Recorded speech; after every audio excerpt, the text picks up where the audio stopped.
बिस्मिल्लाहिर्रहमानिर्रहीम अस्सलामु अलैकुम रहमतुल्लाह। Army chief general Asim Munir ने जो कौमी सलामती कमेटी की मीटिंग हुई है उसके अंदर तमाम की तमाम बातें उन्होंने बयान कर दी हैं। उन्होंने बता दी हैं कि पाकिस्तान के अंदर जो इस वक्त हालात बन चुके हैं, पाकिस्तान के अंदर जो इस वक्त सूरत हाल बन चुकी है वो कितनी ख़तरनाक और ख़ौफनाक है और उसके अंदर हमें अब क्या करने की ज़रूरत है।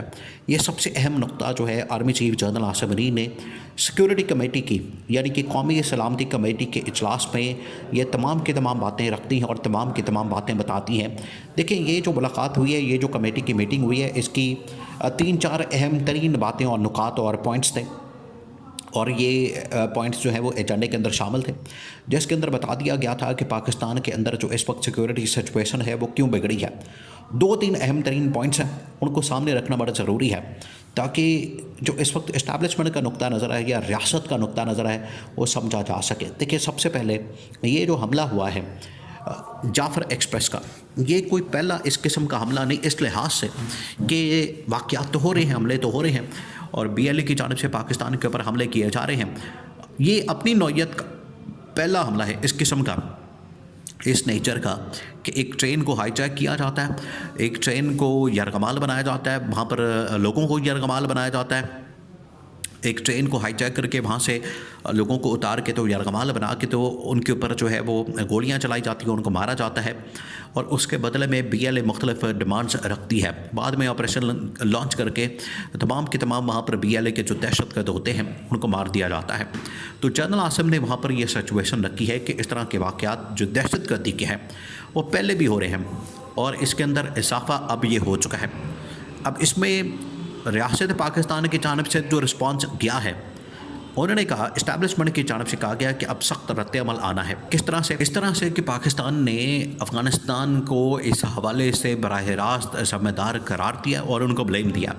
अब ब्लेम ये दिया गया है अफ़गानिस्तान को कि अफ़गानिस्तान की एक तो सरज़मीन इस्तेमाल हो रही है और ये बराह रास्त जो अफ़गानिस्तान की गवर्नमेंट है, हुकूमत है, अफ़गानिस्तान की जो इस वक्त हुकूमत वहाँ पर विराजमान है, उनके सपोर्ट की वजह से, उनकी हिमायत की वजह से और उनकी आशीर्वाद की वजह से वहाँ जो इंडिया का कॉन्सुलेट है, इंडिया की जो वहाँ पर एम्बेसी है, वहाँ पर ये सारा मंसूबा बनता है और अगर इसको अफ़गानिस्तान की आशीर्वाद हासिल है तो इसका मतलब है कि वो कहीं भी बन सकता है।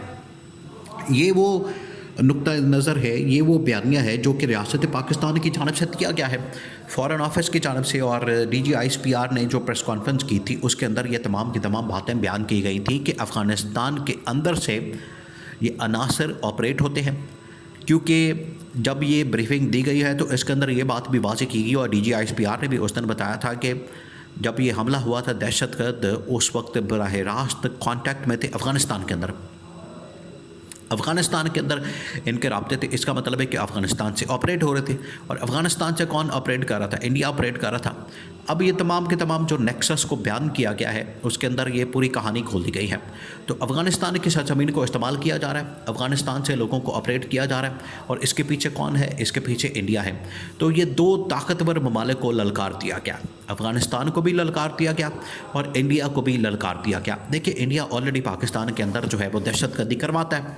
इंडिया तो ऑलरेडी पिछले कई सालों से और काफ़ी अरसे से जिनकी वीडियोस भी चलाई गई कि उनके सरकारी जो ऑफिशियल लोग हैं, उनके मुख्तलिफ इंटेलिजेंस के, उनकी आर्मी के जो लोग हैं, वो बराह रास्त धमकियाँ देते हैं, बताते हैं कि पाकिस्तान के अंदर हम दहशतगर्दी करें, पाकिस्तान के अंदर हम मसाइल पैदा करें और पाकिस्तान को टुकड़े टुकड़े कर दें, पाकिस्तान को तोड़ दें। पाकिस्तान को तोड़ने की, देखिए, इस हवाले से तो पाकिस्तान के अंदर भी रियलाइजेशन पाई जाती है कि पाकिस्तान को तोड़ने की साजिश हो रही और उसके पीछे कौन है? उसके पीछे ये दुश्मन ताकतें हैं। जब इनको ललकारा गया है तो इसका मतलब है कि अब इनकी जानिब से सख्त किस्म का रिस्पॉन्स आएगा। सख्त किस्म का रिस्पॉन्स आएगा तो इससे ये बात ज़ाहिर होती है कि आगे मज़ीद हमले होंगे। तो ये इस ब्रीफिंग का हिस्सा बनाया गया। दूसरा, वहाँ पर जनरल आसिम की जानिब से इसी चीज़ को मद्देनज़र रखते हुए फिर बात को आगे बढ़ाया गया। इस ब्रीफिंग के अंदर ना सिर्फ आर्मी चीफ मौजूद थे बल्कि इस ब्रीफिंग के अंदर DG ISI, इस ब्रीफिंग के अंदर DG MI और बाकी लोग मौजूद थे। उन्होंने फिर बताया कि अगर इस किस्म के हमले और इस किस्म के रिस्पांस के तौर पर हमले सामने आते हैं तो फिर हमें उसका मुकाबला करना है और मुकाबला करने के लिए या तो फिर हमें बर वक्त ऑपरेशन लॉन्च करना है ताकि पहले से ये अब प्रीएम्प्टिव स्ट्राइक करनी है, यहाँ तो हमने हमले लॉन्च करने हैं या फिर हमने प्रिएम्प्टिव स्ट्राइक करनी है। अब ये दो चीज़ें हैं। एक तो ये कि प्रिएम्प्टिव स्ट्राइक आपने अगर करनी है तो वो करनी है अफ़गानिस्तान के अंदर। अब ये बड़ा कॉम्प्लिकेटेड मैटर है। अफ़गानिस्तान के अंदर हमला करना, वहाँ पर तालिबान के ऊपर या PLA के दहशतगर्दों के ऊपर हमला करना, ये कोई छोटी बात नहीं है। देखिए, इमरान खान इनको समझाता था कि आप अफ़गानिस्तान के साथ बात करें, अफ़गानिस्तान के साथ इंगेज करें, अफ़गानिस्तान के साथ आप बैठें, उनके साथ मुलाकात करें, उनके साथ आप बातचीत करें। लेकिन गवर्नमेंट जब से आई है उन्होंने आके तो एक किस्म की उनके साथ कतई ताल्लुक़ ही कर लिया, ना उनके साथ बातचीत, ना उनके साथ इंटरेक्शन, ना उनके साथ उठना बैठना, ना वहाँ पर कोई आना जाना। तो उनके साथ तो मुकम्मल तौर पर कट ऑफ कर लिया। उस कट ऑफ का नतीजा ये निकला, उस कट ऑफ का जो रिज़ल्ट है वो ये निकला कि पाकिस्तान के अंदर अब हमले हो रहे हैं तो अफ़गानिस्तान के साथ आप बात नहीं कर पा रहे, वहाँ पर हमलों की बात कर रहे हैं। तो इसका जो इम्पैक्ट आएगा या इसका जो आगे से रिस्पॉन्स आएगा अफ़गान गवर्नमेंट की जानिब से बड़ा ख़तरनाक होगा। एक तो यहाँ पर हमें डिप्लोमेटिकली चलने की ज़रूरत थी। दूसरा ये कि अब इंडिया मज़ीद हमले करेगा, तो अगर वहाँ पर हमला किया जाता है अफ़गानिस्तान के अंदर, ये इसका हल नहीं है। दूसरी बात ये कि पाकिस्तान के अंदर ऑपरेशन किया जाए, पाकिस्तान के अंदर ऑपरेशन लॉन्च किया जाए। जहाँ तक पाकिस्तान की हदूद की बात है, पाकिस्तान के अंदर अपने जोग्राफियाई सरहदों की बात है, तो वहाँ पर तो ऑपरेशन लॉन्च किया जा सकता है, वहाँ पर इस हवाले से कार्रवाई की जा सकती है, क्योंकि ये पाकिस्तान की अपनी हदूद हैं, पाकिस्तान की अपनी सरहदें हैं। अपने अंदर पाकिस्तान की हदूद के अंदर आप किसी किस्म का भी ऑपरेशन लॉन्च कर सकते हैं, किसी को भी टारगेट कर सकते हैं। और अगर यहाँ पर ये शरपसंद अनासर पाए जाते हैं, दहशतगर्द पाए जाते हैं, यहाँ पर ये लोग पाए जाते हैं, तो बिल्कुल उनके ख़िलाफ़ ऑपरेशन करने की ज़रूरत है। इसी वजह से इनको इकट्ठा किया गया और इसमें जो है तमाम की तमाम लीडरशिप मौजूद थी, जिसमें मिलिट्री लीडरशिप भी मौजूद थी, सिविल लीडरशिप भी मौजूद थी। और उन्होंने इस हवाले से ब्रीफिंग, जो मिलिट्री इस्टेब्लिशमेंट है उन्होंने ब्रीफिंग दे दी है। और सिविल लीडरशिप इस वक्त सारी की सारी पाकिस्तानी फ़ौज के साथ खड़ी है।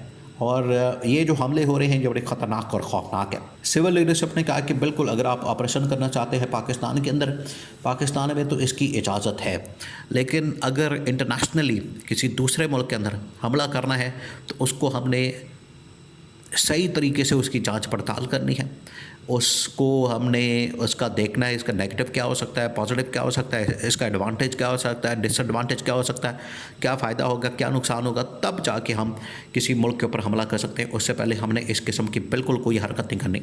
ये वाज़े तौर पर उस इजलास के अंदर बता दिया गया और जनरल आसिम भी इस बात के ऊपर कन्विंस नज़र आते हैं। और ये आगे मज़ीद मुलाकातें होंगी, इमरान खान से भी मशवरा होगा ताकि मज़ीद इस हवाले से निखार के साथ, बेहतरी के साथ एक लाएमल बनाया जा सके।